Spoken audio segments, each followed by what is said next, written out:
anayedaiwa kuchukuliwa nyeti zake. Ndio. Nadhani ndio maana nimekuuliza ulikuwa kwenye tukio. Ndio. Ukifuatilia alipelekwa kwenye kituo kidogo cha ile stendi ya mabasi inaitwa ya Magufuli. Ndio. Na wanaume polisi kwa kuhifadhi faragha yake wakaangalia. Ndio. Wakakuta ni vitu anaongea vya kijinga tu. Mbona zipo? Wewe unasema umeguswa na kuchukuliwa, mbona zipo?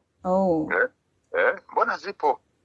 Kwa sababu hata kwa kufikiri tu hata watoto wetu wanakataa. Wanasema haiwezekani. Kwa nini sisi watu wazima tunaona kwamba inawezekana?